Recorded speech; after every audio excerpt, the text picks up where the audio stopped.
Welcome to the CareerMetis Podcast. This is Nisar Ahmad, your host, and this is episode 75 of the podcast. And this particular episode is part of the continuing series called the Career Expert Series. If you have followed us so far, I've brought on career experts, professionals, coaches, and they have shared latest trends, their expertise in terms of job search, career growth, etc. And for today's Career Expert Series episode, I'm interviewing Isaac Morehouse. Isaac is the founder of Praxis. His company helps students and new graduates transition into the workforce through an apprenticeship program. And I'm sure we'll learn more about Praxis, more about Isaac as we go along in the interview. Hey, Isaac, welcome to the podcast. Hey, thanks so much for having me. The first question I always ask my guests before we get into the introduction is, where are they calling from? I am in Charleston, South Carolina. And could you share with us a fun fact or an interesting fact about Charleston that most people would not know unless they have lived there? Okay. So something that I found out, I've been here for about 6 years when we first moved down, that I thought was pretty interesting. Many people do know that Charleston was where the Civil War in the U.S. began. But what many people don't know is prior to that, the notorious pirate Blackbeard once held the city of Charleston hostage for a week. Wow. And this was this in the 1700s? Probably, 1700s. Actually, I have a book on Blackbeard that I've been meaning to read for like months, and I still haven't read it. So I don't know for sure, but I'm going to assume 1700s. Wow. I mean, it sounds interesting. Sounds like they should be making a movie about this. Yeah, exactly. Okay. So Isaac, thanks for sharing that. I love that question because it helps me to know a little bit about the cities where my guests are from. The next question, obviously, I'd like to know a little bit more about yourself. If you can also introduce to us what Praxis is all about. Sure, absolutely. So, a little about myself. I mean, I guess I grew up in Michigan, West Michigan, about halfway between Detroit and Chicago. And didn't ever really have like a specific, goal of what I wanted to do with my career. I always had a, work ethic and like to work and earn money, but kind of just as long as I was doing something that I didn't hate, I figured it was okay, and just kind of, followed what was interesting to me, and spent about a decade working in some nonprofits kind of in and around the world of higher education, doing a lot of work with college students, high school students. And over that period, just kind of kept having this idea of there's got to be a better way to help young people transition from being students where they're sort of passive respondents and rule followers, and, sort of consumers of information, to transition into a career where they have to take responsibility, be in the driver's seat, be producers. And that's a really hard transition.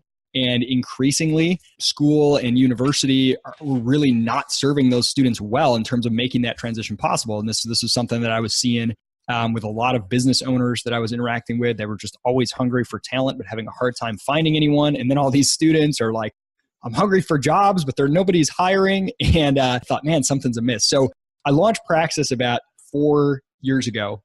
And, this was kind of a big risk for me. I had a great job. I had a lot of autonomy, was doing well. I've got kids. I've got 4 kids now in a family, and quit my job and went all in to launch Praxis. Got a really small start, and we've been growing ever since. In many ways, we're still small compared to the vision I have for where I want to take this thing. But we've got a team of 10 employees now. We're all remote. We work remotely across the U.S. And we have, a dozen or more contractors that we work with as well, advisors and things. And almost 200 people now have either gone through the program or are currently in the program. So it started, the first group was only 6 people. So we've grown little by little every quarter, every year. That's been a lot of fun. And in terms of what Praxis is, just the structure and the vision behind it, the goal is to help young people discover and do what makes them come alive, to figure out what kind of career, what ways they can create value and earn a living, and then to find the shortest, most direct path to that so that they waste as little time and money as possible. And so it's a 1-year program with a 6-month professional boot camp, which is all done remotely. Participants are really building a portfolio of skills and really a way to demonstrate to the world those skills so that they don't have to rely on just, hey, I got a degree, or hey, here's my resume, but rather than a static list of attributes, actual projects and experience that demonstrates what they can do. And then the second 6 months, they're at a paid apprenticeship at a startup doing things, typically non-technical roles like sales, marketing, operations, to really learn on the job and use that as their chance to leverage that into a full-time offer, or some of them leave and go work on their own, or become a freelancer or go to another job. But that's the basis of Praxis. That's exciting. I mean, a lot of milestones you mentioned as you were talking about Praxis. So congratulations on all the accomplishments so far. Thank you. I'm just curious. You mentioned apprenticeship. It's also on your website. What's the difference between an apprenticeship and an internship? Yeah, that's a great question. I mean, in some instances, it depends on the quality of the internship. It may be very similar, but what we focus on and why we choose to call it an apprenticeship and frame it this way to our business partners as well as our participants is internships typically are a 1-semester thing, like maybe 3 months over the summer or something. And it's often the case that person is coming to do this for a few months to add it to their resume, get some credits, and then they're going to go back to school. And so there's not a lot of incentive on the part of the business to really invest in them and to really give them serious work and serious training. It's kind of like, well, we'll kind of have them in here. They might be able to make some copies, make some coffee, do a few things. We'll make sure it's a fun experience for them. And, maybe a couple years down the road when they graduate, if they were really impressive, maybe we can try to get them to come work here or something. The apprenticeship, it's really intended to be basically a 6-month interview for the full-time role. The intention is you're actually doing the real work.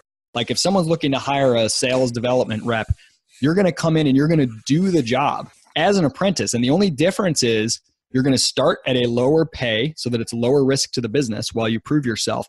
And in Praxis, you're going to have ongoing support. You're going to have training and advising sessions and a curriculum to help you do better during that 6 months so that you can, basically speed up your learning curve. So someone who's a little younger, a little less experienced perhaps, can get access to a role that they otherwise would not be qualified for by saying, let me come on as an apprentice for 6 months and prove myself. But it's doing the real work rather than sort of, the interns are kind of like over there in their corner doing, doing whatever we can come up with. This is an actual role in the company. So it's more of a pre-job before they get the job. They're learning all the skills, and the advantage for the employer is the risk is low, and they get to test out the candidate who could be a future employee. Yeah, for our business partners, we sort of frame it. There's 3 main benefits to them. The first is the cost is lower. So we say, look, for the 6 months, they're going to make $15 an hour, which is, it's decent, but it's a little lower than the entry-level role typically would. So a little bit lower cost. We have already, the talent identification time is lower because we have already kind of vetted them and gotten, quality people into the program. But they also get ongoing outside support from Praxis to help them succeed in this role. So you're getting somebody who's got a career, training program that's happening in addition to their work to help them succeed at it. And then finally, the expectation is you have this role for 6 months and you only get, the full-time offer if you prove yourself in that 6 months. So it's a little bit less of a risk than, you can fire anybody at any time if you really want to, but less of a risk than bringing on someone with the expectation that they're going to be there indefinitely. It's kind of sets up the expectation for both parties. We're giving you this trial run. Show us what you've got. Okay. So that's, you bring up an important point as you're talking about the benefits for an employer. Is hiring is not a fun process. It is never easy. There's always a risk. What you provide is giving that extra level of comfort, saying that you're also helping them on the side. You're doing an additional quality check. Yeah. Okay. Yeah, absolutely. Okay. So you actually covered the benefits for an employer. So let's switch gears in terms of the actual apprentice or the new grad or the student, what are the benefits for them, for example, versus doing them graduating and finding a job themselves? Sure. So there's several. I mean, there's kind of the real mission and purpose from my perspective is to help young people think beyond jobs, to prepare themselves almost for a post-jobs world, where this idea of I get certified in one thing and then I go get a job with that title and now I'm secure. You have to think beyond that, because things where you're just sort of following rules, repeating known processes, those can be outsourced to machines and software.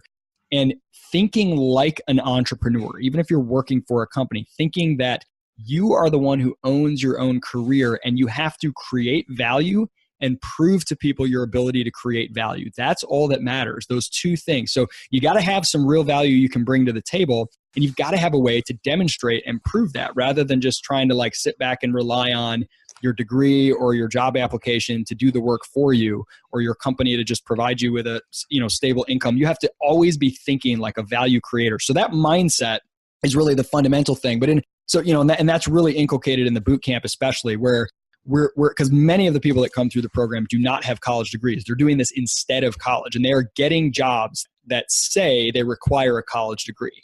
But we know that that's not actually true.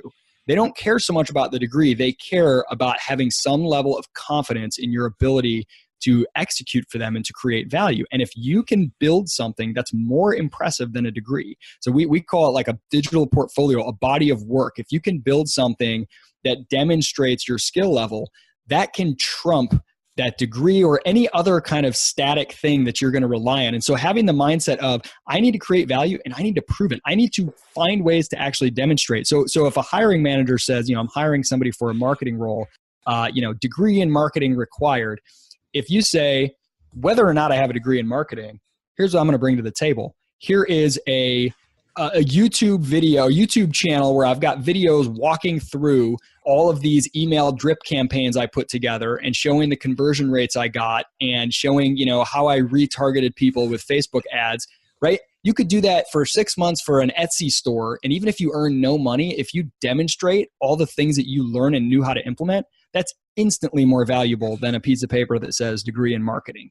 And so the ability to kind of demonstrate what you can do, that's really something we're delivering to our participants, helping them see that the world has this possibility now. They've got all these ways to show their skill level.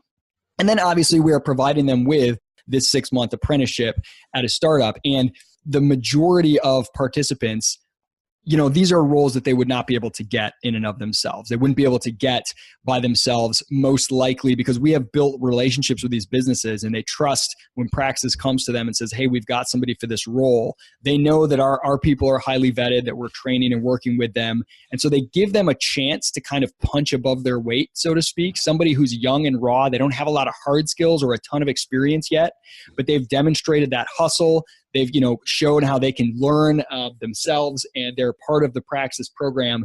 They get opportunities that they usually could not otherwise access. And it's always possible, someone could, if they sort of take this mindset and embody it themselves, they can open up those kind of opportunities for themselves. And by all means, if you can do it without Praxis, go for it. But I see it sort of like a fitness trainer for your career.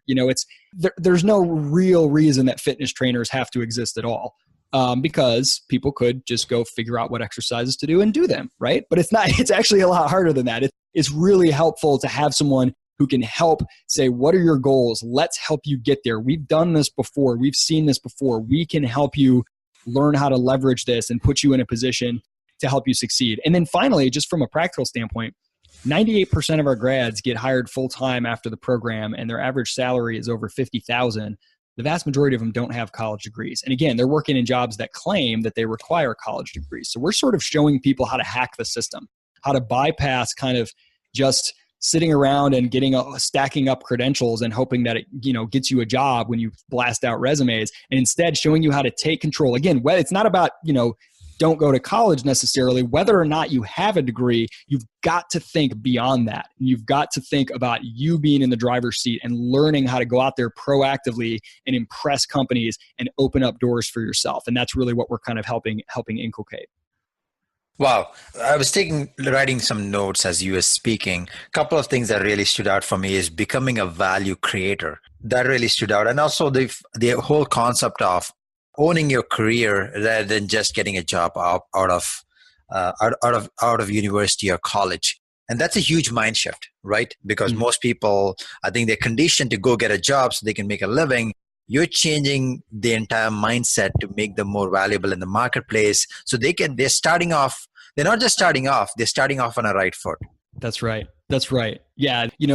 The kind of person who's relentless about self-improvement, about showing their work, sort of demonstrating their skill, we call it learning out loud, who knows how to create value and build social capital with people, build a network, they're never going to have to worry about a job. That's always going to be available to them. And that's really what we want to try to help. Say, okay, I understand you're thinking food and shelter. I just need a job. That's okay. That's the first level of, thing that humans go after sort of on the hierarchy of needs. But we want to help you see beyond that if you think bigger, if you think on a more fundamental level, what can I do to create value for other people? What kind of problems can I solve? And how can I prove that to them? You'll never have to worry about food and shelter. I wanted to ask you this question because you mentioned about relentless, about self-improvement, learning out loud. In my experience in dealing with people, I find that that's a rare quality where a lot of people are set in their own ways. And I don't mean to be negative. I'm just, as a realist, I've seen a handful of people who are heuristic learners. They want to learn on the job. They're just continuously improving themselves. Some people might argue you either have that trait or not. Is that the case? Do you think that is something that it could be taught? I think it's a combination. So especially having children myself and observing them. And I've, it's funny running Praxis, helping, young people in their teens and 20s up to their late 20s with their careers. It's forced me to get better understanding of what's going on and how humans work and learn, to go back further and further and further. And so I've done a lot of reading and research and with my own children of very young children and kind of trying to understand where this stuff comes from. And so here's kind of my take on that. I think all humans are born relentless learners, relentlessly curious, and relentlessly entrepreneurial. You can see this with children. I mean, babies, toddlers, they experiment, they explore, they want to know everything. So that's a natural part of who humans are. But unfortunately, the education system and sort of often the way that we parent, or sort of the structure of various societal institutions in general, one of their first orders of business is to stomp that out, because it's much easier to deal with 30 kids who all just sit down and shut up and do the same thing and don't push the boundaries and don't explore just from a practical standpoint. So that's what the education system kind of optimizes. And so it kind of snuffs out that spark, that flame. And I'm not trying to be sensationalistic or say that anyone has sinister intentions. It's just the fact of the way that most of education is structured. The goal is to make everybody basically the same. You learn the same things at the same age. You ask permission to go to the bathroom. You do the things that you're told. And the more obedient you are, the more you're rewarded in that system. Not the more curious and exploratory and innovative, the more obedient. In fact, innovating is often called cheating or breaking the rules, right? So we have a system that really suppresses that. And so I think there's an ember there in everybody, and it's to varying degrees. Different personalities and types are able to kind of keep that exploratory, curious learning hunger alive better than others. But so what we try to do is a little of both at Praxis. So we look for people who have that spark, and it's clear they're restless, they're curious, they've got something there, but it's not fully, set ablaze. We really have to help fan it into flame and help them realize, like, hey, go ahead, do this stuff out loud. Like, you're telling me you learned, Java, or you're studying this. Why can't, if I Googled you, I wouldn't find out anything about that. How do you expect to get opportunities for yourself if no one knows? Why don't you start a podcast about it? Like you're doing, right? This career podcast. Why don't you blog about this? Why don't you create something that demonstrates your ability? Why don't you build a website and use that to showcase your coding skills instead of just saying, I have coding skills? Why don't you write book reviews of every book you read? Write them on Amazon so that you're showing us, you're kind of And people kind of see it all of a sudden. They're like, oh yeah, oh, I guess I could do that. Oh, and it's like, it's addictive. Once you start turning creativity into a discipline, you start turning your curiosity into something that you're publicly sharing, and you're kind of building that, you kind of get hooked on it and you can't stop. And then you become somebody who I think is, incredibly valuable to yourself and to others. So it's a little bit of both, Nisar. I think humans have it naturally. I think it gets pretty squelched, but if you can keep it alive just enough, then I think you can learn how to fan it back into flame. Wow, that is amazing. I'm just telling you, I mean, that itself is a topic I really love, because I consider myself a learner, a continuous learner. I love learning new things, figuring new things out. And what I got from this is it could be molded. It could be something, if people are given enough reasons, they can do that as well. Like it's not something that they're born with. I would like to continue the theme of what we discussed, because as you said at the beginning, a lot of the hard technical skills like marketing or coding can be learned. It's more of industry specific, can be taught. I want to continue this theme about soft skills. We covered a couple of things. In your experience, you worked with over 200 plus students. You've also worked on the other side with business partners and employers. What are some of the soft skills in your experience people struggle with?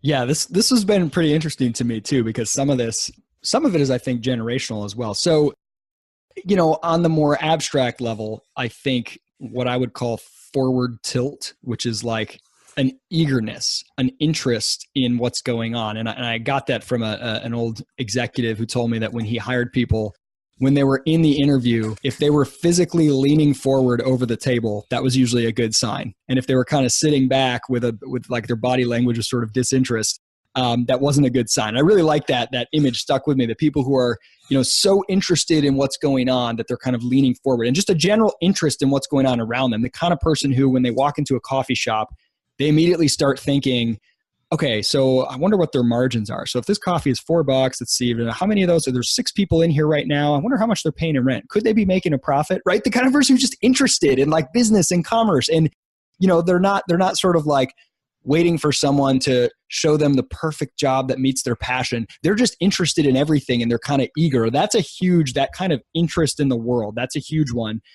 I think something else that I don't know how to define other than just calling it judgment. So understanding how to kind of read a situation and when to respond in what manner. So even just when people will come, let's say, even as a customer, someone has a complaint with a product that they're using. If you want to get, let's say a refund, having the judgment to understand the probability of getting that refund is higher if I start off the conversation in a polite manner and say, hey, I really love your product. However, it didn't work in this way. Is there any way you could help me out? Versus like having the judgment to understand, that's going to help you get what you want better than like coming on full attack mode to start with.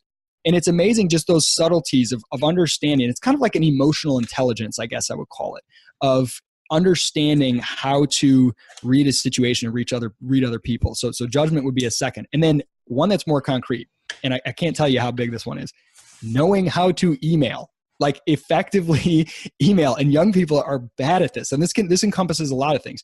Being very quick with your response time. We tell our participants, you should respond to every email within 24 hours max, because when you're early on in your career, you don't have a lot else to go on, and there's not a lot of ways to impress people, but this is low-hanging fruit. If you always respond to everything quickly, you don't let your inbox dominate your life, you keep it, to inbox 0 or whatever method, and so that you don't miss things, you respond quickly. That alone is going to help you stand out. And responding in a professional manner, understanding like when it's okay to use emojis and when it's not, understanding, even just simple things like when someone says, and we're always surprised by this. It's very simple, but we'll connect one of our participants, for example, with a business partner and say, hey, this business partner wants to interview you to see if you'd be a good fit to do your apprenticeship with them. Here, Jack, meet Bob. And then, Bob will say, hey, I'd love to do the interview. Here are the times that I have available, right? And then Jack, this young person, will say, great, I'm available during those times, which is like a horrible no-no compared to, excellent. Let's do this time that fits in that window. Here's my phone number. I'm sending you a calendar invite with the specific time, right? Something that small to know how to use calendar, to know how to transition an email or how to make a handoff, or to know that when somebody CCs their colleague, you need to hit reply all and not, like little stuff about just using email. I can't tell you, if people just master how to use email effectively alone, they'll be like way ahead of most people. Mm-hmm. No, that is so true. And if I can quickly say something, I think it's not only young people who are terrible at sending emails. I think it's everyone. That is very true. And I noticed, Nisar, you're great at this, because as soon as we were introduced, you said, great, how about this time? I'll send you a calendar invite. And you did. And I even had to cancel on you last minute, and you said, no problem. And you updated the invite and sent it right away. It makes it so much easier to work with people who know how to do that. Oh, thank you. I always, just a very quick story I don't want to take away from our interview is when people respond to your email quickly, especially if you're on the other side, let's say you're trying to buy something, it's like giving them an additional brownie points. And a quick anecdote, recently my company I work for, we are looking for a software. We are looking at a couple of vendors. And one of the reasons I personally steered away from one of the top vendors was the responsiveness was terrible. The person would only get back to me after 2 days at 11 o'clock in the night.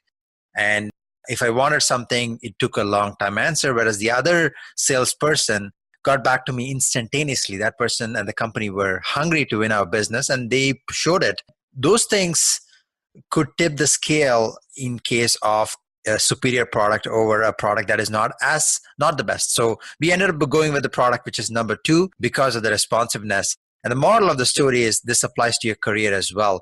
If a potential employer reaches out to you saying, are you available for an interview? If you take 3 days to respond, chances are that spot is already gone. Absolutely. And it's important to remember, who you are as a person, your value as a whole human being, or how impressive you may be on the whole. That's not what's under consideration earlier in your career, because most people don't have a chance to get to know that. So you may be really funny, really likable, really impressive in all kinds of ways. And you could say to me, look, all the amazing skills and talents I have, taking 2-3 days to respond to email, that's such a small factor into my value. And I could say that may be true, but most people in the professional world, that's the only basis on which they're going to interact with you. They don't know you. They don't have the chance to be around you and see all your other skills. They don't know everything about you. The first impression they get is that email. And if that comes slow, they're going to associate you with, I'm not sure. If that's quick, rapid, and professional, immediately they're going to have a window that they're going to want to know more about you. So even though it may not be that important in terms of, your place in the universe, the fact that in today's world, especially when you're talking with people all over the world where you can't always meet in person, that may be the only way that people have their first point of contact with you, and first impressions matter. That's true. You did mention passions in your last question. So as we are getting close to wrap up, I definitely wanted to ask that question. Today, the young people, Gen Y, Gen Z, are sort of propagated the whole notion of do what you love, do what you're passionate about, then building a career. You see that a lot in the news, every forum you go to, every website you go to. What is your take on this whole passion thing? Yeah, that's a great question. Obviously, all things being equal, everybody would rather do something they enjoy doing. But I think there's a lot of confusion around how to go about that, or even what that means, right? So doing something that, let's say, you love or you're passionate about, it's not the same as doing something easy. The things that are meaningful are often very hard and very challenging. So that's the first thing. But I think if you want to say, okay, I want to do work that I love, getting there, I think, is really important. If you try to start out by saying, I'm only going to do things I like, I think you're going to have a really bad time, because it's hard to know what you like. And it's hard to know what you will like in 10 years. I mean, what you're going to be doing in 10 years probably doesn't exist yet, first of all. So, and you can't, I run into a lot of young people who are like, well, I had this job for a month, but it wasn't speaking to my soul, so I quit, and I'm going to backpack the world. Look, until you know how to work, until you're a workaholic, you don't need to worry about work-life balance and finding yourself, right? Those are the things that you need to worry about once you're already working too hard. Because you can't figure out what you love outside of the context of work. You can't sit outside of the world of work and observe it from afar and try to pick something you're going to be passionate about. You have to get in and get experience. And not only get experience, you can't half-ass it. You have to get experience going all in, working as hard as you can to figure out what things do speak to you. And so I have a reverse approach. I just say, forget about finding what you love. That's too hard. Who knows? And you could love 10 different things over your career.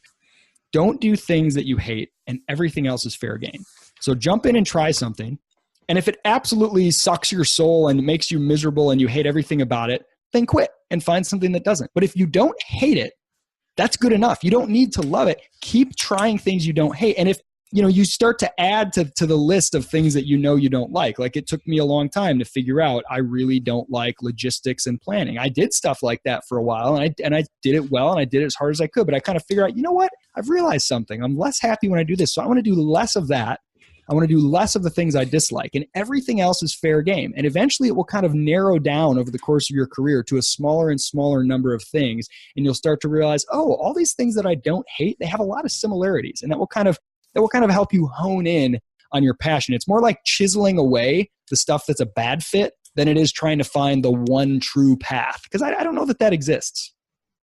I believe that is the first time I've heard that. And could you please repeat that? Don't do anything that you hate, everything else is fair game. Absolutely. Look at it as, don't look at it as I gotta look ahead, on this, chart and see what's the one point in the distance that's my true meaning and calling. And I gotta plot a path to that. I think that's unrealistic. Instead, just say, okay, when I look across the field of opportunities, which ones do I know for sure I hate and I have no interest in? Great. Eliminate those. Everything else is fair game. Jump in with both feet and try it. That is amazing advice. And I had to repeat that once because that's the first time I heard that, and it is mind-blowing. So we are coming to the end of our interview, Isaac. Before we part, any last words, any final piece of advice you'd like to give to the audience? Sure. I'll issue out a little challenge because this was really world-changing for me. This not too indirectly led to the creation of Praxis and for me to get it off the ground and have the courage to go full-time and create this company. And that is, do one thing every day try it for just like 30 days. One thing every single day, 7 days a week, that will improve you and make you better. Now, in my case, it doesn't even matter that much what it is. And it doesn't have to be anything major. In my case, a friend challenged me to blog every day. And he challenged me to blog every single day for 6 months. Now, when you think about that, there was no guidelines. I could write one word, one sentence, whatever, as long as I clicked publish every day, 7 days a week for 6 months. And at first it's like, well, I don't have anything to say.